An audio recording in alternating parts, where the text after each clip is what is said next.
예, 방금 소개받은 사회적 가치 연구원의 나석권입니다.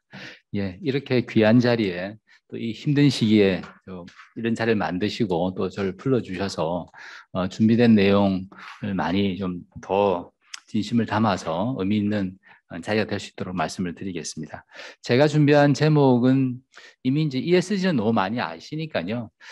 ESG 2.0이 아닌가 싶어서 약간 다른 내용을 조금 준비를 했고요. 작년 내내 많이 했던 이야기들 한번 복귀해 보면서 현재 모습은 어떻게 될 것인가에 대한 미래지향적인 이야기를 조금 더 해보고자 합니다. 준비된 장표가 있기 때문에요. 하나하나 편하게 그냥 보시면서 같이 공감하시면 되겠습니다.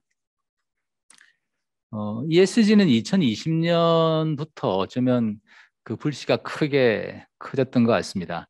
제가 2020년 1월 달에 스위스 다보스 포럼을 갔다 오는데 갔다 오는 비행기 안에서 그때 하이닉스의 우한에 있는 직원이 코로나에 걸렸다라는 소식을 들었던 게 바로 2020년 1월 달이었고 그때부터 코로나가 시작되었던 거죠. 한편으로는 ESG도 불꽃이 타올랐습니다. 우리가 보통 ESG를 이야기하게 되면 그림 두 가지 저는 늘상 이야기를 하는데요. 그냥 왼쪽 그림은 E를 이야기하는 거죠. 굴뚝에서 나온 환경 오염을 막자 다들 알고 계신 내용이고요. 오른쪽은 이제 S를 의미하는데 이게 맥도날드의 도로 사인입니다. 근데 맥도날드는 M인데 이 M이 이제 W로 돼 있죠. 이건 왜 그러냐 그러면 맥도날드의 전 CEO가 성추문 문제가 있었기 때문에 워먼 문제가 있었다라고 그래서 우먼이란 말로 표시를 해놓고 맥도날드를 조롱하는 거죠. S 문제를 이렇게 또 이야기를 하고 있는 것 이런 것들이 2020년도에 막 벌어졌었습니다. 이게 다 파이낸셜 타임즈나 이코노미스트지에 나오는 사파들입니다. 근데 이제 ESG가 뭔가에 대한 이야기를 다 알고 계시긴 하겠습니다만 제 차원에서 좀 다르게 이제 해석을 해서 말씀을 드리자면 파란색 중에서요 제일 밑에 파란색만 보시면 되겠습니다. ESG는 뭐다? E와 S와 G의 조합이라는 건 다 아시는 건데 그 의미가 뭐다 하면 제일 마지막에 있는 거죠. Non-Financial Performance Indicator라는 겁니다. 비재무적인 성과가 바로 ESG라는 거죠. 이게 왜 이렇게 이야기 되는 거냐? 이 다음 페이지를 보시면 금방 아실 수가 있습니다. 여기에 지금 참여해 계신 많은 분들이 이제 기업에 몸담고 계시는데요. 기업은 아담 스미스 이후에 자본주의에서 가장 큰 역할을 하고 있는 조직이죠. 기업의 성과는 왼쪽에 나와 있는 재무 성과가 대부분입니다. 이 재무 성과의 경우에는 보시는 것처럼 밸런스 쉿, 또 인컴 스테이트먼트, 손익계산서 등등으로 다 표현되어 있습니다. 이 재무 성과는 제일 밑에 보시게 되면 이미 다 아시는 것처럼 IFRS가 있고 또 갭이 있지 않습니까? 국제 회계 기준이 이미 다 있습니다. 이걸 어기게 되면 다 불법이 돼버리죠. 이미 기준이 세틀되어 있습니다. 그리고 내가 이렇게 만들었다 할지라도 본인 회사 내에서도 검토를 하지만 회계법인들이 다 오디트를 해서 공시를 하게 되어 있습니다. 쉽게 말하자면 재무정보는 기준도 세틀되어 있고 제3자가 오디트까지 하게 돼 있다는 것이죠. 여기에 치팅하게 되면 그게 범죄가 되는 거고요. 제일 오른쪽에 있는 블랙락의 레리 핑크 회장 입장에서 가만히 보니까요. 본인은 전 세계에서 가장 많은 돈을 운용하는 사람이지 않습니까? 회사를 투자를 해서 돈을 벌려고 가만히 봤더니 왼쪽에 있는 재무 성과만 가지고 평가하자니 뭔가 부족하더라는 거죠. 재무 성과는 좋은데 갑자기 망하는 회사 생깁니다. 그런 회사들이 많이 있었죠. 그러니까 이 뭐냐? 나머지 반이. 그 나머지 반이 바로 중간에 있는 non-financial performance라는 거죠. 이게 바로 ESG라는 거죠.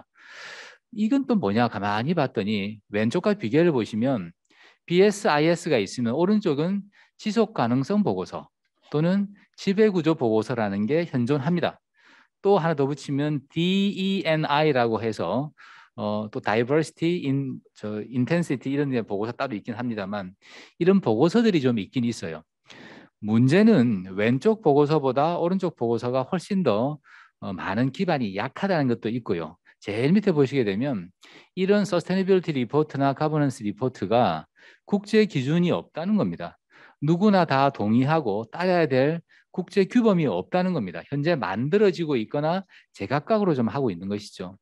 이 말을 들으면 뭐 GRI나 뭐 사스비나 등등 의문을 제기하긴 하겠습니다만 아직까지는 국제화되지는 않았다는 것이 면에서 unsettled입니다. 더 놀라운 것은 이런 보고서들은요, 이미 나오고 있습니다. 하지만 이 보고서들은 제3자가 검증한 게 아닙니다. 나는 이렇게 했어라고 하는 셀프 리포티드 데이터로 만들어집니다. 왼쪽과 비교해보면 그 의미를 확실히 알 수 있는 거죠. 기준도 언세틀이고 제3자가 오디트 하지 않으면서도 현재 많은 기관들이 알고 있는 상황인 거죠. 이런 상황이 되다 보니까 래리 핑크는 이야기를 하는 거죠. 아, 이건 문제가 있구나. 돈을 운용하는 우리 입장에서는 나머지 반쪽도 확실하게 돼야만 내가 투자할 수 있겠다라고 나오면서 요청한 게 바로 오른쪽 하단에 있는 두 번째 분리 포인트입니다. 데이터 기반으로 일관된 기준 하에 양질의 정보가 공시되어야 되겠다. 그러면 나는 투자한다. 이야기를 하기 시작했던 것이죠. 돈이 굴러다니는 운영하는 사람들이 이렇게 기준을 제시하기 때문에 모든 기업들이 이제 안 할 수가 없는 상황이 된 것이죠. 그래서 다시 말씀드리지만 ESG는 어려운 것이 아니고요. 기업에 그동안 봐오지 않던 non-financial performance를 보여주는 변수다라고 보시면 간단하게 이해되실 것 같습니다. 그 근저에 어떤 일이 있었을까요? 우선은 아까도 말씀을 주시고 김정대 교수님께서 이해관계자본주의 위원회 위원장도 하신다고 그랬는데 여기에 철학적 근거가 있죠. 기존에는 자본주의를 바라보는 시각이 쉐어홀드 캐피탈리즘입니다. 주주 자본주의죠. 이 이론은 워낙 단순하고 기본적인 이론으로 다 받아들이고 계실 텐데 밀턴 프리드만이 먼저 주창한 내용이 되겠습니다. 기업의 역할은 돈을 많이 벌어서 그 돈을 나눠주는 것이다. 주주를 위한 것이다라고 경제학의 가설로 쫙 다 알고 있는 내용들이죠. 이 쉐어홀드 캐피탈리즘이 쭉 한 시대를 풍미했는데 가면 갈수록 문제가 좀 발생했기 때문에 이런 변화가 생깁니다. 앞에 나온 밀턴 프리드만의 논문은 1970년도에 나왔고요. 현재 지금 제가 말씀드리려고 하는 스테이크홀더 캐피탈리즘, 이해관계자 자본주의는 처음 제가 파악한 바에 따르면 개인적인 차원에서 많이 언급이 됐겠습니다만 오른쪽 상단에 나와 있는 1973년도 다보스 포럼에서 발표한 다보스 매니페스토에 처음으로 등장을 합니다. 여기서 하나 말씀드릴 것은 월드 이코노믹 포럼, 다보스 포럼은 1970년도에 만들었습니다. 그 다음 3년이 지난 1973년도에 다보스 매니페스토라는 걸 발표를 하죠. 매니페스토란 게 뭐냐? 이것은 조직의 전관보다 훨씬 더 센 정강, 당령, 당헌 이런 것들의 의미를 가지는 겁니다. 헌법 같은 포멀한 것은 아닙니다만 다보스 포럼이 보기에 자본주의가 추구해야 될 당령, 당헌 같은 것이 바로 있다면 그게 다보스 매니페스토라고 해서 설립된 지 3년 만에 발표를 했죠. 이름하여 정식 이름은 다보스 매니페스토인데 부제가 있죠. 코드 오브 에식스입니다.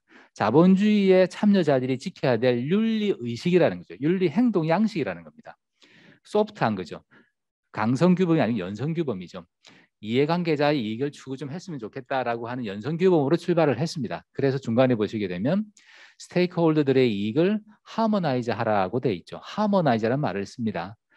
자, 이렇게 해서 나왔던 게 1973년인데 밀턴 프리드만의 주주 자본주의보다는 훨씬 더 파워가 약했습니다.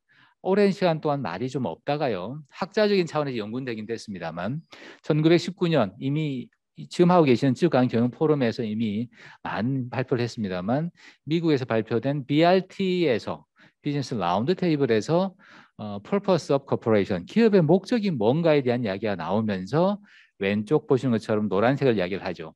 이제 우리는 더 이상 쉐어홀더에서 벗어나겠다. 그래서 어디로 간다? 스테이크홀더 캐피탈리즘으로 간다라고 이야기하면서 이 스테이크홀더를 5가지로 분류를 했습니다. 커스터머, 임플로이, 서플라이어, 커뮤니티, 마지막이 쉐어홀더죠. 기존에 only one이었다고 한다면 이제는 5개 중에 하나로 약간 평가절하되는 겁니다. 나머지 이해관계자들도 이익을 추구하고 바라봐야 된다는 이야기를 먼저 했었죠. 이런 움직임이 대서양 건너 영국으로 가게 되면 영국엔 또 파이낸셜 타임즈라고 하는 아주 유명한 경제 신문이 있지 않습니까? 여기에 마틴 울프라고 하는 유명한 경제 비평가가 주창을 해서 Time for Reset이라고 하는 무엇을 리셋한다? 자본주의를 리셋하자라는 운동이 벌어집니다. 미국에서는 BRT가 영국과 유럽에서는 Time for Reset이라고요. 이게 다 2019년도 일입니다. 이렇게 되고 나서 보니까 이제 2020년이 되고 나서 그 1월 달에 다보스 포럼이 아까 제가 모두에 말씀드렸지 않습니까? 1970년도에 만들었고요. 2020년이면 딱 50년이 되죠. 반백년이 지난 상황입니다. 동서양을 불문하고 반백년 조직이 성장했다는 건 정말 대단한 일이죠. 월드 이코노믹 포럼은 이 반백년 50년을 기념해서 두 번째 매니페스토 2를 발표를 합니다. 그게 바로 오른쪽 상단에 나와 있는 거죠. Stakeholder for Sustainable World라는 거죠. 첫 번째에서는 그냥 스테이크홀더라는 개념만 보여줬다면 이제는 그게 아니라 그 주제로, 핵심 주제로 들어옵니다. 그 세부적인 내용 그 밑에 나와 있습니다. Purpose of Company in 4차 산업혁명 시대죠. 하나 더 붙어 있습니다. 어떤 purpose냐? 기업의 Universal Purpose라는 거죠. 기업이 꼭 지켜야 될 보편 타당한 목표를 2020년도 매니페스토에서 발표를 한 겁니다. 양자를 그 다음 페이지 비교를 한번 해보겠습니다. 1913년도에는 아까 말씀드린 대로 연성규범입니다. Code of Ethics. 2020년은 아주 강한 규범이죠. Universal Purpose of Company라고 이야기를 합니다. 왼쪽은 stakeholder란 말이 등장하면서 harmonize란 말을 썼다면 오른쪽은 engage란 말을 세게 씁니다. engage란 말을 아시는 것처럼 직관적으로 계속 링크되고 연계해야 된다는 이야기이기 때문에 모든 비즈니스 활동에서 다 고민하라는 이야기죠. 어떤 게 하나 더 만들어집니다. 세 번째 거죠. 제가 지금까지 봐왔던 기업에 대한 정의를 이처럼 짧고도 간명하게 하지만 파워풀하게 표현할 수 있는 문장이 있을지는 저는 모르겠습니다. 컴퍼니는 more than an economic unit이라는 것이죠. economic unit은 바로 shareholder capitalism을 말한다고 보시면 되겠습니다. 돈 버는 것 그 이상이 돼야 된다라고 이야기를 합니다. 작지만 아주 울림이 큰 단어죠. 두 번째 단어가 또 하나 더 붙습니다. 문장이요. 기업의 이러한 성과는 측정돼야 된다. 어떻게? Not only, but also 두 가지 이야기를 하죠. 첫 번째는 돈 버는 거, 이코노믹 리턴을 측정한다면 이제는 나아가서 ESG 성과도 측정해야 된다. 라고 이제 세게 이야기를 하게 된 겁니다. 이러면서 ESG가 전면적으로 자본주의 사회의 핵심 의제로 부각이 된 게 작년 2020년도의 모습이라고 말씀드리겠습니다. 자, 그로부터 2022년 2월 달이니까요. 딱 2년이 지났습니다. 우리는 어떤 모습일까요? 여기에 이제 애플의 팀 쿡이 등장을 했습니다. 작년도 1월 달에 신문 기사 두 개를 보여드리는데요. 기억하실지 모르겠습니다. 작년 1월 초에 한국경제 1월 10일자 신문이 바로 왼쪽입니다. 애플 CEO 팀 쿡이 중대 발표를 한다라는 기사가 쫙 났죠. 그때 한경에서는 우리나라 모든 경제신문 이렇게 얘기했습니다. 애플카가 나올 것 같아. 그래서 우리나라에 있는 현대차가 주가 오를 것 같다라는 추측 기사가 막 나왔죠. 오른쪽으로 보시면 그로부터 3일 지난 1월 14일자 한국경제 서울신문입니다. 다른 신문에 다 나왔습니다만 3일 지나서 CEO 팀 쿡이 뭘 이야기했느냐. 애플카도 아니고요. 애플폰도 아니고 애플팟도 아닙니다. 1억 달러 규모의 인종차별 방지 이니셔티브 레지를 하겠다라고 발표를 합니다. Racial Equity and Justice Initiative를 발표를 하는 것이죠. 기술에 하면 떠오르는 게 바로 애플이지 않습니까? 이 애플이 2021년 초벽두에 중대 발표는 기술이 아니었습니다. ESG 시대로의 출발을 의미했다는 것이죠. 선도했다고 볼 수가 있습니다. 이게 바로 작년에 벌어진 일이고요. 세콰이어, 우리가 가보면 왠지 그냥 기분 좋아지는 나무가 세콰이어인데요. 자이언트 세콰이어라고 있답니다. 영어로는 제너럴 셔먼이라고 부른다는데요. 이게 물을 많이 머금고 있어서 불에 잘 안 탄답니다. 그런데 기후변화가 많이 되다 보니까 2년 동안, 지난 2년 동안에 5그루 중에 한 그루가 다 타버렸답니다. 이게 왜 그러냐? 이제 기후변화 때문인 것이죠. 우리가 좋아하고 즐겼던 이런 큰 나무들도 기후변화를 견디지 못하고 타버리고 말았다는 그런 사실이 또 등장을 좀 하고 있고요. 이거는 뭐 아마 신문에 보셨을 겁니다. 투발루라고 하는 남태평양에 있는 작은 섬나라입니다. 저는 투발루는 아니고요. 그 옆에 있는 마샬 아일랜드 이런 나라에 한번 가본 적이 있는데 정말 섬밖에 없는 정말 자그마한 나라입니다. 공항도 너무나 작고요. 그런데 문제는 북극과 남극에 있는 얼음이 녹으면서 자꾸 수위가 높아지는 거죠. 그래서 투발루의 외무장관이 이렇게 전 국제사회를 대놓고 이야기를 하는 거죠. 우리를 좀 살려달라. 기후변화에 대해서 좀 대응해달라고 이야기를 하는 것이죠. 오른쪽은 좀 웃기는 이야기입니다. 이게 또 그냥 기사에 나와 있는 걸 한번 사진을 캡처해 놓은 것인데요. 2100년이 되면 몰디브가 다 바다에 잠긴답니다. 그래서 국무회의도 저렇게 아쿠아 복장을 하고 수중에 살 수밖에 없다라고 하는 미래 예견적인 사건들을 보여주고 있습니다. 기후변화가 이제는 우리의 생존 기반을 흔들고 있다는 사실이 벌어지고 있죠. 작년 11월 달에 가장 큰 국제회의가 바로 COP26이었습니다. 영국의 글래스고우에서 벌어졌던 환경 관계된 정상회담으로 보시면 되죠. 26이라는 것은 바로 26차를 의미하는 겁니다. 올해는 27차가 되겠죠. 캅 27이 될 텐데요. 이렇게 쭉 했는데 신문 보도를 보신 것처럼 만족스럽지는 못했다라는 이야기들이 환경론자에서 많이 나옵니다. 그래서 그분들이 뭘 했느냐? 오른쪽에 있는 사진과 똑같습니다. 글래스고우 공원 묘지에 가서 캅 1, 캅 2부터 해서 26까지 쫙 세워놓고 이 모든 캅 26 회의가 다 죽었다. 그래서 이 시민묘지에 묻혔다라고 하는 애도의 마음을 표현하면서 불만을 토로한 적이 있습니다. 이게 환경론자들이 바라보는 현재의 모습이기도 합니다. 이제는 새로운 단어를 한번 말씀드려 보겠습니다. Flight Shaming. 비행기가 떠오르죠. 플라이트 쉐이밍은 뭐냐면요. 왼쪽에 나와 있는 사진처럼 스웨덴 사람들이 만든 거라고 합니다. 아시는 것처럼 스웨덴 북부에 있는 이 스웨덴, 핀란드 이런 나라들은 상당히 청정한 나라죠. 이 사람들이 가만히 보니까 비행기가 CO2를 만드는 주범이라는 거예요. 오른쪽 하단부에 보시게 되면 비행기는 기차 대비 CO2가 77배나 많답니다. 거의 100배 많은 거죠. 이런 상황을 보고 이제 스웨덴 사람들이 지어낸 단어가 바로 플라이트 쉐임이라는 거죠. 이렇게 나온 CO2가 많은 비행기를 타는 게 뭔 자랑이냐? 창피할 줄 알아야 돼. 이게 플라이트 쉐이밍이죠. 비행기 타는 것을 창피한다는 그런 내용이 되겠습니다. 이 내용이 어떻게 발전하느냐? 사람이 언어를 하나 만들면요. 이게 구르고 굴러서 제도가 되는 것 같습니다. 오른쪽은 에어 프랑스가 보이죠. 프랑스 하원에서 작년도 5월 달에 법이 하나 통과됩니다. 프랑스 국내선 중에 단거리 국내선은 다 금지한다. 왜? 플라이트 쉐이밍 때문에요. 밑에 보시는 것처럼 비행기는 CO2가 많이 나오지 않습니까? 그래서 원래 법을 이야기할 때는 4시간 이내짜리 단거리선은 없앤다고 그랬는데 에어프랑스 등등 많은 비행기사들이 악유를 해서 2시간 반 이내 국내선은 금지시켰답니다. 프랑스는 우리나라 KTX의 원형이라고 할 수 있는 떼제베 나라죠. 떼제베는 훨씬 더 작은 CO2를 배출하는데 한두 시간 아끼자고 왜 비행기를 타냐. 그냥 떼제베 타라. 이야기인 거죠. 플라이트 쉐이밍이라는 단어가 만들어지고 나서 우리나라로 따지면 LCC, 로우 코스트 캐리어, 저가 항공사들은 이제 문 닫는 상황이 벌어진 게 바로 프랑스 현실입니다. 우리나라도 그러지 말라는 법이 있을까요? 제가 이 이야기를 SR 에 가서 한번 강의를 한번 한 적이 있었습니다. 이미 SR 쪽은 이 내용을 알고 있고요. 그래서 SR과 우리 KTX는 비행기를 대체할 수 있는 보다 나은 네트워크 망을 구축하는 사업을 이미 하고 있더라고요. 고민하고 계시더라고요. 이게 바로 ESG의 한 여파가 아닌가 생각을 말씀을 드립니다. 이제 기업을 한번 가보겠습니다. 다우죠. 다우 케미칼. 왼쪽은 그냥 플라스틱인데 이 플라스틱을 만드는 것이 그냥 아스팔트인데요. 그냥 아스팔트가 아니죠. 폐플라스틱을 활용한 아스팔트입니다. 이렇게 했더니 플라스틱을 수거했으니까 환경오염을 줄이게 되고요. 그런데 또 좋은 것은 내성이 더 강해서 더 오래 간다는 겁니다. 재활용도 하고 더 오래 쓸 수 있는 아스팔트도 만들고 다우케미칼이 한 좋은 사례죠.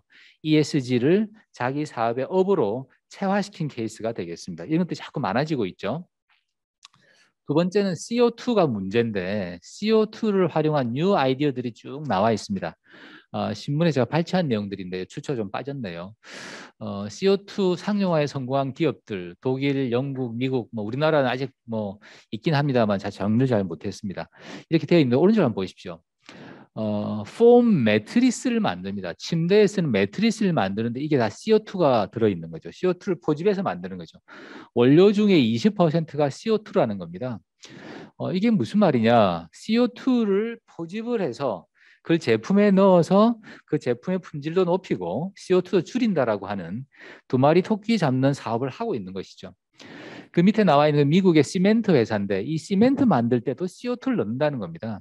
시멘트의 강도를 유지하면서도 CO2를 포집하다 보니 그 시멘트로 만든 건물이 있는 동안에는 CO2가 그 건물에 갇혀 있는 거죠. 이렇게 CO2를 포집해서 하는 사업들이 막 벌어지고 있고 이게 돈이 되고 있는 것이죠. ESG를 넘어 구호를 넘어 업을 만들고 있는 것이죠. 여기는 가만히 보시면 가운데 보시면 우리 흔히 보던 로고가 보일 겁니다. 마이크로소프트. 세계를 변화시키는 큰 회사죠. 이 마이크로소프트의 프로젝트 이름입니다. 프로젝트 나틱이라고요. 이게 뭘까요? 가만히 보시면 이거는 길이 12m, 지름 2m의 원통 구조물인데 이게 바로 서버가 들어있는 데이터 센터입니다. 모든 IT 기업들은 다 클라우드 때문에 데이터 센터를 막 갖고 있죠. 그 데이터 센터는 아시는 것처럼 전기 먹는 하마입니다. 전부 다 전기로 움직이고 이 전기는 전부 다가 화석 연료에서 다 나와 있는 게 현재의 모습이죠. 마이크로소프트는 고민을 하죠. 우리는 맨날 전기를 쓰고 있는데 이 전기를 좀 더 ESG적으로 고민할 게 뭔가를 고민한 게 바로 프로젝트 나틱이라는 것이죠. 806대의 서브를 다 이렇게 원통 구조물에 넣어서 해저 36.5m 지점에 깔아놨다는 것이죠. 실험을 합니다. 뭘 실험하냐? 바닷물로 냉각이 되니까 절전이 되죠. 굳이 냉풍기를 돌릴 필요가 없는 거니까요.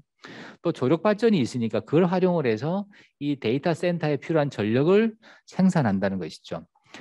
자율적으로 운영할 수 있는 데이터 센터를 만들었던 프로젝트. 그게 바로 프로젝트 나틱입니다.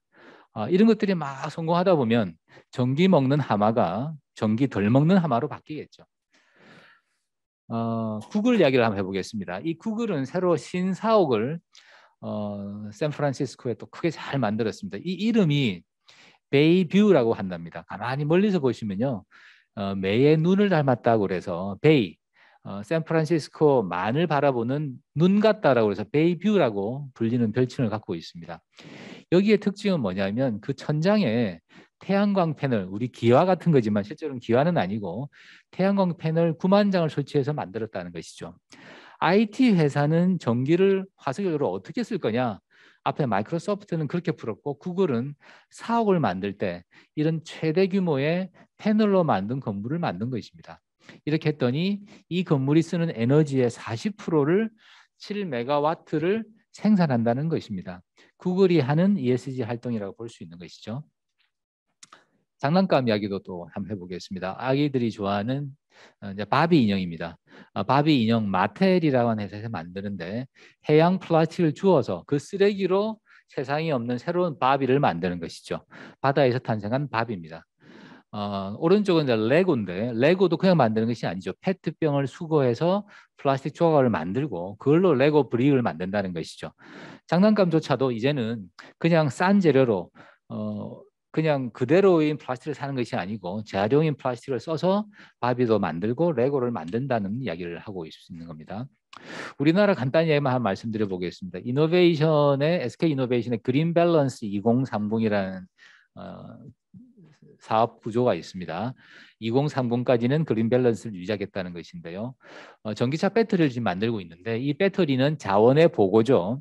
쓰고 나더라도 그 안에는 여러 가지 리튬이라든지 니켈 등등의 아주 희토류 금속들이 많이 있습니다. 이걸 수거하는 거, 이 기술을 이제 쓰고 있다는 것이고요.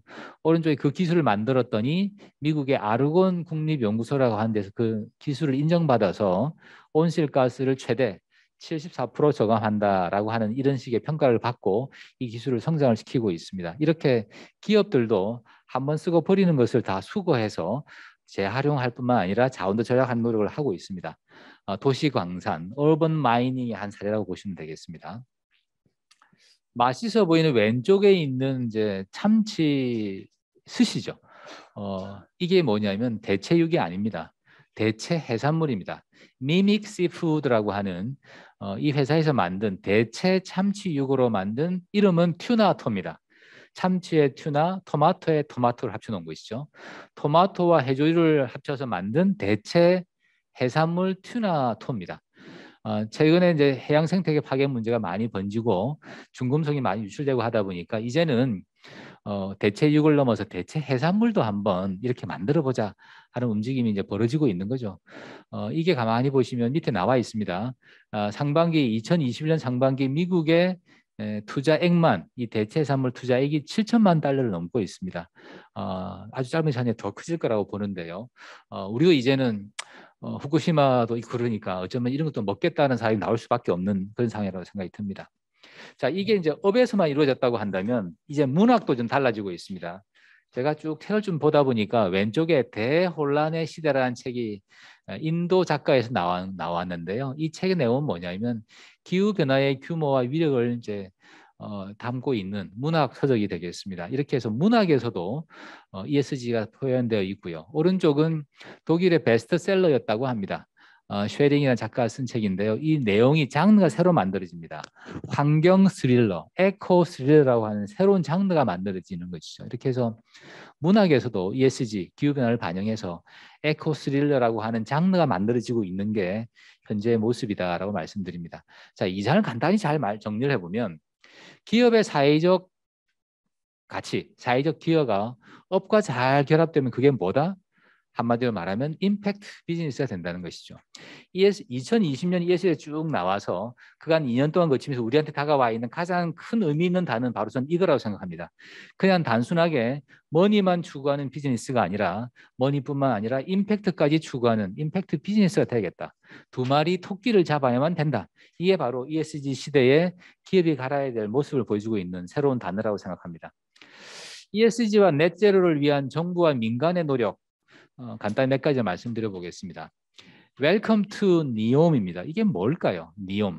그 밑에 나와 있습니다. 세상에서 가장 앰비셔스한 프로젝트라는 거죠. 다음 페이지에 이렇게 나와 있죠. 뭐냐? 사우디 정부가 야심차게 그동안 석유 팔아서 모은 돈으로 만든 세계 최초의 탄소 중립 넷제로 도시 이름이 니옴이라는 겁니다. 지도를 보시면 저 오른쪽 가운데에 리야드가 있으면 사우디의 수도가 있으면 왼쪽 끝에다가 신도시 니옴을 만들었습니다. 이 니옴은 무인형 자동차, AI, 빅데이터 모든 걸로 다 하는데 더 중요한 것은 바로 이 모든 것이 넷제로라는 것이죠. 이런 시도가 막 벌어지는 겁니다. 이렇게 시도해서 이제 이런 도시를 만들면 이제 만들어진 모든 도시는 니옴화 돼야 되겠죠. 이게 하나의 상품이 될 겁니다. 자, 여기는 우리 잘 아는 일론 머스크죠. 이 일론 머스크가 뭘 했느냐? 둘째 줄 보시면 엑스프라이즈라고 있습니다. 이 미국에 있는 단체인데요, 비영리 단체인데 세상을 바꾸는 혁신적인 기술을 가진 그 업체에는 프라이즈, 상을 주겠다. 그 X는 뭔지 난 몰라 해서 해마다 주제가 바뀝니다. 어떤 성과와 어떤 주제에 부합되는 혁신적인 기술을 만들면 프라이즈를 주는 그런 비영리 법인인데 이 X 프라이즈에 일론 머스크가 1억 불을 냅니다. 하면서 뭘 하냐? 올해의 주제를 그 X를 이렇게 해달라. 카본 리무벌 프로젝트. 탄소를 줄일 수 있는 기술을 가진 사람이 있으면 내가 1억 불 주겠다. 라고 이야기한 겁니다. 그래서 100 밀리언 기가톤 스케일 카본 리무벌 프로젝트를 지금 하고 있는 겁니다. 전 세계의 기술자, 아는 사람들은 이 1억 불 먹으려고 열심히 기술 개발하고 있는 것이죠. 이렇게 돈 가진 사람들도 자기 나름대로의 ESG를 이렇게 추진을 하고 있고요. 아이언맨 로버트 다우니 주니어 2, 이 사람이죠. 이 양반도 플라스틱을 분해하는 곤충 회사에 투자한다라고 하는 작년 6월 달에 기사를 제가 좀 정리를 해놨습니다. 아마존의 제프 베이조스, 마이크로소프트의 빌 게이츠, 구글의 모기업인 에릭 슈미츠, 그리고 또 로버트 다우니 주니어가 환경단체에 다 투자를 하고 있다는 겁니다. 금액도 어마어마하죠. 100억 달러, 820만 유로. 할리우드 배우인 주니어 로버트 다우니는 뭐 1,000만 불을 뭐 제시했다 이렇게 되어 있습니다. 이런 노력들이 이제 막 벌어지고 있는 것이죠. 다시 한번 또 레리 핑크를 좀 말씀을 드려야겠습니다. 올해 레리 핑크는 해마다 Letter to Stakeholders라고 해서 편지를 내고 있죠. 올해의 주제는 Power of Capitalism이죠. 자본주의의 힘이라는 주제로 레터를 보냈는데 가장 관심 있는 것만 제가 두 가지만 말씀드려 보겠습니다. 이해관계자들은 이제 기업이 탈탄소화에 어떤 역할을 했는지를 기대한다는 거예요. 블랙락이 보기에는 돈만 버는 것만 기대하는 것이 아니고 탈탄소화, 넷제로에 얼마나 기여를 했는가를 기대하고 있고 이 기대에 따라서 기업의 장기 가치, 밸류가 좌우될 거라는 것이죠. 그래서 자기들은 이 탈탄소화 역할을 하는 기업들한테 더 많은 투자를 하겠다. 왜냐하면 그 기업의 장기 가치가 좋아지니까. 이런 이야기를 지금 하고 있는 겁니다. 블랙락은 제가 말씀드린 대로 세계 최대의 자산운용사입니다. 돈을 제일 많이 갖고 있는 회사죠.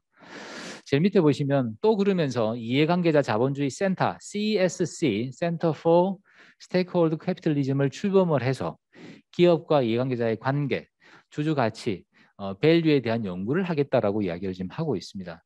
돈 버는 블랙락에서 이해관계자 자본주의 센터를 만들어서 연구를 지금 시작하겠다는 이야기를 지금 하고 있는 것이죠. 이런 논의가 세상을 많이 바꿨습니다. 우리도 많이 바뀌었고요. 그 논의를 한번 잠깐만 좀 말씀드려 보겠습니다. 그린워싱 다 아실 겁니다. 그린이 아닌데도 그린인 척하는 이야기죠.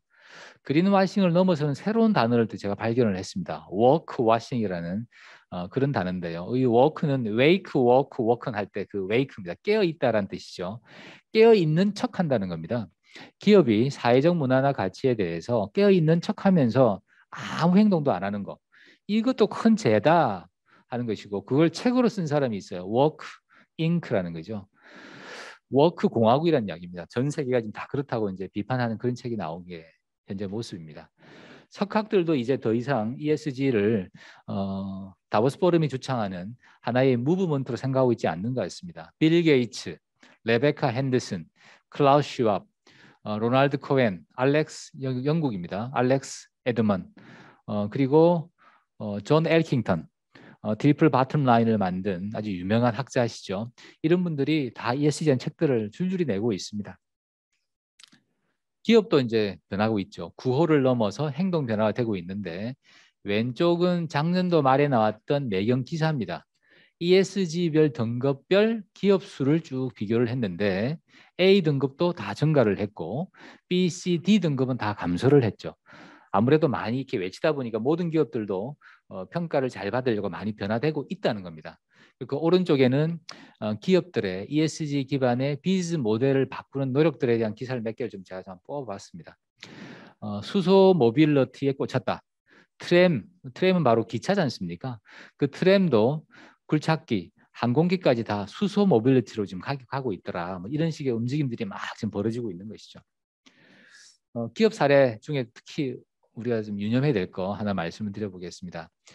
ESG를 잘하면 좋은 거지라고 막연히 생각했었는데 SK그룹에서는 ESG를 잘하게 되면 당신한테 주는 보수도 KPI로 반영해서 보수를 더 줄게 라고 2019년부터 시작을 했습니다.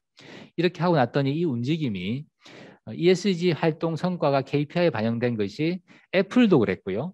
도이치그룹 뱅크도 그랬고 SSE도 그랬습니다. 제일 밑에 보시면 파이낸셜 타임즈 기사인데요. 영국의 증권거래소 FTSE 100 45%의 기업이 급여에 ESG 측정치를 사용하더라라고 하는 평가가 지금 나와 있습니다. 이렇게 기업들이 ESG를 몸소 실천하기 위해서 ESG를 돈을 많이 벌지 못해도 ESG를 많이 성과를 쌓아내면 보수를 많이 주겠다라고 하는 움직임이 이제 서서히 작은 움직임으로 나타나고 있습니다. 여기는 보험회사입니다. 이 보험회사는 뭘 파느냐?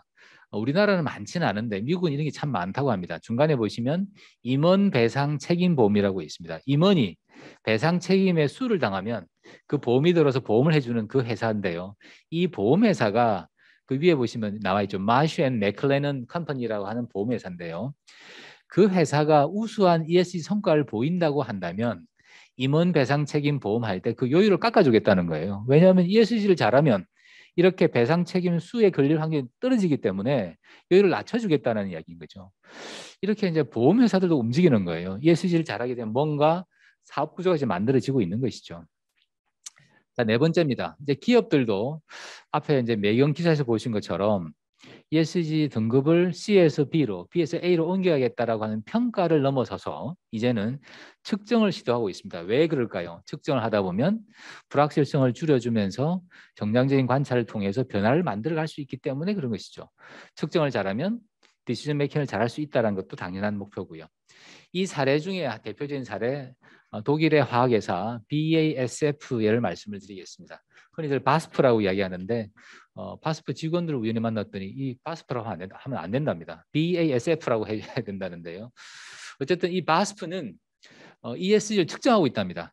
그 이름이 바로 Value to Society입니다. 바스프가 만드는 제품과 서비스가 그 society에 어떤 가치를 주는지를 측정하고 있는 그 프로그램 이름이 Value to Society죠. 측정을 세 가지로 나눠서 합니다. Economic, 또 Social, Environmental. 돈 많이 버는 이코노미는 당연히 원래 하는 것이고 그동안 하지 않던 소셜과 인바이런멘탈을 하고 있는 것이죠. ES는 하는데 G는 못하고 있습니다. 그건 쉽지 않아서 못하고 있는 것이니까 양해해 주시기 바랍니다. 이렇게 측정을 하고 있는데 오른쪽 중간에 보시면 세 번째 나와 있습니다. 이 결과를 그냥 화폐화로 측정할 뿐만 아니라 이걸 대외적으로 애뉴얼 리포트에 담아서 공유를 하고 있습니다. 왜 그럴까요? 나 이렇게 잘하고 있어. 자랑도 있지만 나 이렇게 못하고 있어. 하지만 못한 점은 잘 해내도록 만들게라고 진심 있게 이제 커뮤니케이션을 지금 하고 있는 것이죠. 이 다음 장표가 바로 바스프의 사례가 되겠습니다. 바스프는 어떻게 하냐 그러면요. 스코프 1, 2, 3라는 말을 아실 텐데 자기뿐만 아니라 중간에 있는 온 오퍼레이션뿐만 아니라 전 단계의 구매 단계, 마지막에 판매 단계까지 다 측정을 하고 있습니다. 위에부터 보시면 노란색은 바로 이코노믹이죠. 돈 버는 거니까 다 양으로 나타납니다. 파란색은 소셜인데 소셜 중에는 웨이지가 있고 텍스가 있으니까 다 양으로 나타나죠. 그린이 바로 이제 인바이런먼트인데 인바이런먼트 바스프는 화학회사죠. 화학회사는 석유를 만들고 석유를 쓰는 데니까 ESG에 나쁘죠. 그럼 전부 다 숫자가 마이너스로 나올 수밖에 없는 것이죠. 바스프는 ES 이코노믹을 측정을 해서 다 공표했다고 말씀드렸지 않습니까? 여기에 바로 숨기고 싶은 부분인 그린까지도 공표를 하고 우리는 이런 줄 우리가 처음 알았다. 앞으로 더해서 이 수를 줄이고 뉴트럴로 만들고 파지티브로 만들겠다라고 하는 이야기를 계속 이야기를 하는 것이죠. 그래서 바스프가 위대한 기업이 되는 것입니다. 자, 다섯 번째 흐름입니다. ESG를 지향하는 움직임이 한 기업, 한 도시의 문제가 아니라 국제적인 움직임으로 가속화되고 있다는 것이 되겠습니다. IFRS가 작년 벌써 2년 전이군요. 2020년 9월 달에 서스테이너빌리티 리포팅에 대한 기준을 만들겠다라고 하면서 IFRS 컨설테이션 페이퍼를 발표를 했습니다. 그리고 작년도 11월 달에 제 오른쪽 밑에 나와 있죠. COP26 당사자국 총회에서 ISSB를 설립하기로 발표를 했습니다. ISSB는 Sustainability Standard Board죠. 재무회계가 아닌 지속 가능성에 대해서도 기준을 만들기로 하는 보드를 만드는 것입니다. IFRS가 어떤지 다 아실 겁니다. 기업에 계신 분들은요. IFRS 룰이 바뀌면 재무회계 기준이 다 바뀌는 거죠.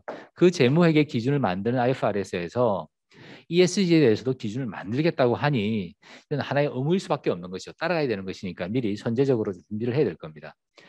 또 움직임 2가 하나 있습니다. VBA라고 하는 게 있어요. Value Balancing Alliance. 그동안에 우리 자본주의 사회의 밸류는 전부 다 돈 벌자라고 하는 것으로 경도되어 있었던 것이죠. 그 밸런스를 밸런싱 할 수 있도록 만들어 보자라고 하는 기업체들의 협의체입니다. 이 기업들의 공통점이 있습니다. ESG를 측정하는 기업들입니다. 중간에 보시면 체어, 의장사가 바로 바스프고요. SK가 부의장사가 되겠습니다. 보쉬도 있고요. 노바티스도 있고 BNP 파리바 등등이 있는데요. 제일 밑에 한번 보시면 글로벌 어카운팅 4대 법인이 다 포함되어 있습니다. PwC, KPMG, EY, 딜로이트. 그리고 선진국 경제협력센터인 OECD까지 포함되어서 이 VB 활동을 지원해주고 있습니다.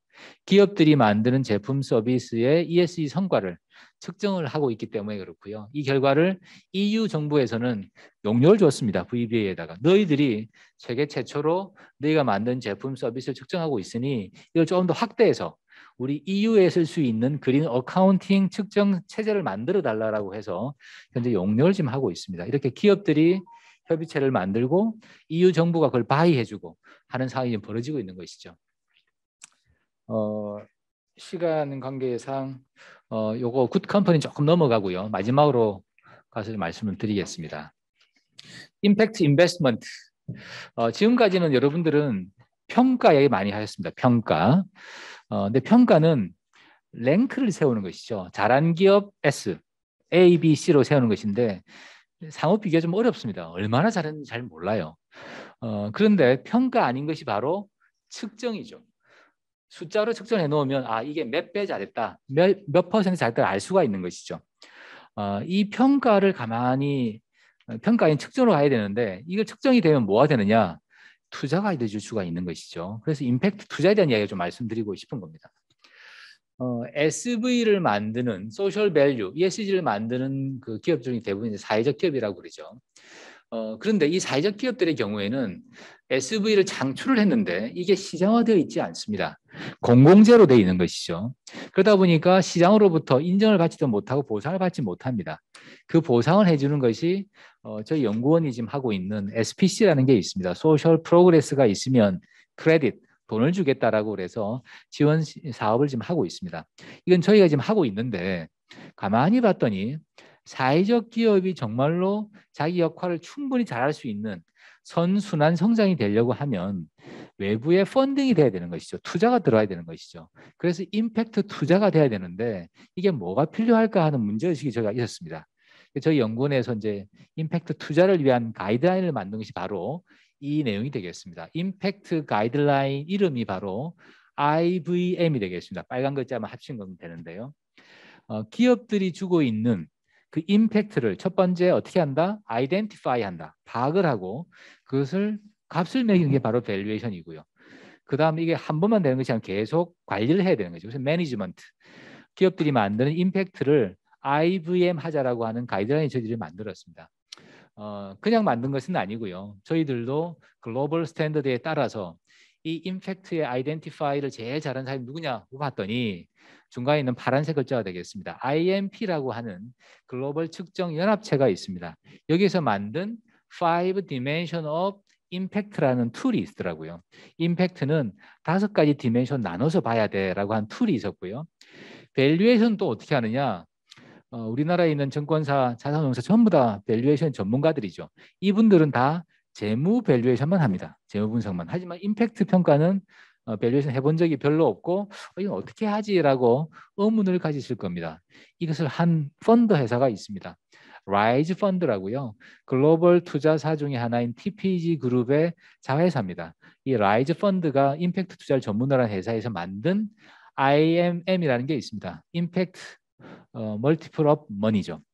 돈의 멀티플, 이건 뭔지 다 아실 겁니다. 돈의 멀티플인데 임팩트 멀티플을 보겠다는 것이죠. 이 툴을 만든 게 있어서 그걸 좀 사용을 했습니다. 어떻게 매니지먼트 하느냐? 이것도 좀 한 회사가 있어요. 60데시벨이라고 하는 컨설팅 회사가 임팩트를 관리하는 툴로 임팩트 인덱스라는 걸 만든 것들이 있더라고요. 이걸 다 저희가 조합을 해서 IVM으로 새로 재탄생을 시켰습니다. 하나하나 간단히 말씀드리겠습니다. 임팩트 아이덴티피케이션 어떻게 하느냐? 아까 IMP의 Five Dimension of Impact라고 말씀드렸죠. 간단히 말씀드리면 임팩트의 5가지면은 what, who, how much, contribution, risk입니다. 이 말은 누구나 다 쉽게 할 수 있습니다. 그런데 그 다음 내용을 보시게 되면 이게 다 쪼개져 설명이 쫙 다 있는 것이죠. 이 5가지 단계를 각 사업의 기업체의 면면을 따져보는 게 바로 임팩트 아이덴티피케이션이 되겠습니다. 자, 밸류에이션 첫 단계는 바로 임팩트 아이덴티피케이션의 숫자를 가져오는 것이 바로 첫 번째 작업이고요. 이 임팩트 아이덴티피케이션 된 임팩트에 대해서 기준 연구를 적용하고 여기에 위험 요소를 반영을 해서 각 나라별, 업종별, 지역별 위험 요소가 있으니까 그걸 반영을 하고 종료 가치까지 감안해서 만든 것이 바로 마지막 최종 밸류에이션이 되겠다라는 것이 되겠습니다. 제일 밑에 작은 글씨로 되어 있습니다만 라이즈 펀드는 내부적으로 내부 투자 기준율이 있더라고요. 이 나온 IMM이 임팩트 머니가 멀티플이 2.5배 이상이 되면 난 투자한다라고 내부가 있더라고요. 이 2.5배라는 하는 이런 실링은 각 나라별로 또는 회사별로 달라지겠습니다만 이렇게 밸류에이션을 하고 투자하는 데 결정을 지금 하고 있다는 것입니다. 마지막 이제 왼쪽은 임팩트 인덱스라고 하는 60데시벨에서 하는 인덱스가 되겠습니다. 왼쪽 상단 보시면 임팩트 벤치마크를 이렇게 정해놓고 ESG별로요. 여기에 따라 관리를 쭉 해가는 것입니다. 점을 찍어가면서 어떤 게 좋고 어떤 게 나쁜지를 알 수 있도록 하는 것이 바로 임팩트 매니지먼트가 되겠습니다. 저희 사회적 가치 연구원에서는 이 이제 가이드라인을 만들었고 현재 열심히 홍보를 하고 있습니다. 저희는 이게 열심히 홍보한다고 돈이 되는 것은 아니고요. 국내 임팩트 투자를 관심 있는 많은 분들에게 조금이나마 도움이 될까 싶어서 많이 홍보를 하고 있으니까요. 많이 필요하시면 자료를 많이 드리도록 하겠습니다. 저희도 파일럿 테스트를 지금 하고 있습니다. 신한대체 투자, 임팩트 업스 등을 통해서 하고 있기 때문에 나중에 성과가 나오게 되면 또 한번 알려드리도록 하겠습니다. 자, 마지막 결론이 되겠습니다. 우리의 전략은 뭘까요? 또 하나 새로운 이야기를 좀 재미있는 이야기를 하나 말씀드려 보겠습니다. 해밍웨이 소설에 태양은 다시 떠오른다 이런 소설이 있답니다. 전 읽어보지는 못했습니다. 여기에 이런 문구가 나온답니다. 주인공이 물어보죠. 마이크라는 사람한테 물어봅니다. 너 어떻게 하다가 파산했니? 쫄딱 망했니? 라고 물었더니 그 사람이 이렇게 말한답니다. 두 가지였어. 서서히 그러다가 갑자기 망했다라고 이야기를 했답니다. 이 이야기가 가만히 우리 ESG 영역, 기업으로 오게 되면 다 맞는 이야기죠. 변화가 왔을 때 그 변화는 서서히 오다가 어느 순간 임계치가 지나면 큰 폭풍으로 다가옵니다. 그 변화를 간파한 사람은 미리미리 준비해서 그 파도를 넘어갈 수 있는데 준비 못한 사람은 갑자기 suddenly 뱅크러프트 당하는 게 바로 우리의 모습입니다. ESG도 저는 이렇다고 생각하는 것이죠. gradually 그리고 어느 순간 suddenly 오기 때문에 준비를 못한 부분은 서서히 준비를 하셔야 되고요. 준비 잘 돼 있는 부분은 갑자기 그 사업이 큰 황금알을 낳는 거기가 될 겁니다. suddenly 할 수 있기 때문에 준비를 하셔야 된다는 게 해밍웨이는 뜻하지 않은 거지만 ESG 측면에서 보면 해밍웨이도 상당히 큰 기여를 한 것처럼 보입니다. ESG 전략은 저는 이렇게 늘상 이야기를 합니다. X축 이코노믹 밸류, 돈 많이 버는 것. 옛날에는 이 하나밖에 없었죠. 그래서 무조건 오른쪽에 있는 사업을 하면 되는 거였어요. ESG 시대에서는 Y축도 하나 더 있다는 겁니다. ESG축이 더 있다는 것이죠. 그래서 오른쪽에만 있을 뿐만 아니라 위로 가야 되는 것이죠. 우상단에 있는, 그래서 존경받고 스마트한 기업이 돼야만 바로 ESG 시대의 성공 기업이 된다. Good to Great 기업이 된다. 이 말씀은 다들 동의를 하실 겁니다. 여기서 또 제가 최근에 이제 보고 감탄을 했던 게 이제 존 엘킹턴이 또 등장을 하더라고요. 아까 제가 중간에 말씀드린 대로 존 엘킹턴은 작년 말에 그린 스완이라는 책을 썼습니다. 다들 아시겠습니다만 블랙 스완 뭔지 다 아실 거고요. 그레이 스완도 있는데 존 엘킹턴은 현재 기후위기로 인한 이 문제는 블랙 스완을 능가하는 그린 스완이다라는 취지의 책을 썼습니다. 그 책에서 제가 강조하고 싶은 건 바로 이겁니다. 위키드 프로블럼이라는 단어가 있습니다. 많은 학자분들은 아실 텐데요. 그냥 문제가 아니고요. 사악한 문제입니다. 현재 대부분의 사회 문제, ESG를 포함한 기후변화 이 모든 사회 문제는 위키드 프로블럼이라는 것이죠. 이 존 엘킹턴은 5가지 예를 들었습니다. 플라스틱 쓰레기, 비만, 항생제, 탄소 기후변화, 그리고 우주 쓰레기 이것들이 바로 사악한 문제 예를 들면서 어떤 이야기를 했냐면요. 이 다음 보시면 그래서 제가 위키드 프로블럼이 뭔지를 한번 설명 좀 드리겠습니다. 문제는 문제인데요. 솔루션이 있으면 그거는 문제지만 크게 걱정할 필요가 없는 거죠. 위키드는 사악한 문제라서 기존 절차로는 해결되지 않습니다. 그 다음 보시면 좀 원인도 너무너무 많고 설명이 어렵습니다. 이렇다 할 정답도 없는 문제가 바로 위키드 프로블럼입니다. 대표적으로 기후변화죠. 또 예를 들자면 뭐 저출산 고령화 이런 것들입니다. 저출산 원인은 많죠. 아무리 정부가 돈을 쏟아부어도 해결이 잘 안 돼요. 이런 게 바로 위키드 프로블럼입니다. 근데 이게 좀 더 나아갑니다. 2007년도에 나온 논문에서는 극도로 사악한 extremely wicked problem이라는 게 존재하죠. 그 예가 바로 기후변화인데 이 wicked problem의 4가지 특징이 더 붙습니다. 밑에 왼쪽 하단 보시면 첫 번째, 문제를 풀도록 주어져 있는 시간이 많지가 않다는 것이죠. 두 번째, 중앙 통제 기관이 없습니다. 이 문제는 기후변화는 미국 정부가 한국 정부 혼자 할 수 있는 게 아니죠. 중앙 통제 기관이 없습니다. 문제 해결자조차도 그 문제를 유발하고 있어요. 우리도 계속 쓰레기를 만들고 있지 않습니까? 현행 정책은 미래에 합리적, 비합리적으로 과소평가한다는 것이죠. 미래가 정책 크다는 정확하게 알지 못하고 과소평가함으로써 제한된 시간 내에 중앙통제기관도 없이 문제를 풀려고 하고 있는 이 문제, 이게 바로 extremely wicked problem이라는 것이죠. 기후변화가 그 대표적인 예고요. 그래서 존 엘킹턴이 수십 년간 고민한 결과가 오른쪽입니다. 해결 패러다임은 5R이다. 이론적일 수밖에 없는데 우리 이걸 좀 따라야 될 거라고 저는 생각을 합니다. 첫 번째는 reject죠. reject. 새로운 현실이 너무 생소해서 많은 사람들은 받아들이려고 하지 않을 겁니다. 하지만 받아들여야 됩니다. 리젝트를 넘어서서 충분히 언더스탠딩이 돼야 되는 거예요. 첫 번째는 현재에 있는 이 현실을 부정하라는 것이죠. 새로운 그게 맞다라고 인정하라는 것이고요. 그다음 두 번째, 책임감을 가져야 된다는 것입니다. 밀턴 프리드만도 주주자본주의 이야기하면서 돈 많이 벌라고 했습니다만 그때 그 논문에 보시면 그 앞에 전단부에 전제가 있습니다. 오른쪽에 있는 중간쯤 보시면 게임을 규칙을 어기지 않는 범위 내에서 돈 많이 벌라고 그랬지 게임 규칙을 벗어나라고 말한 적은 없습니다. 근데 사람들은 그건 떼버리고 돈 많이 벌면 그게 주주자본주의라고 이야기했던 것이죠. 책임감을 느끼고 게임의 규칙 범위 내에서 하라는 겁니다. 그 다음은 레플리케이션. 그 책임을 느꼈으면 그 새로운 모델을 레플리크, 복사, 확산시키라는 것이죠. 지금 현재 열심히 잘 하고 있습니다. 그 다음은 어떻게 한다? 리질리언스죠. 문제를 푸는 사회의 가장 큰 화두가 우리는 효율성이었습니다. 효율성, 효과성이었죠. 이젠 그게 아니고 생태계의 재생력, 리질리언스를 높이는 방향으로 고민을 해야 한다는 것입니다. 판단 기준이 효과성이나 효율성이 아니고 재생력이라는 것이죠. 그리고 많은지 리제너레이션입니다. 지속 가능한 방안을 계속 찾아야 된다는 것이죠.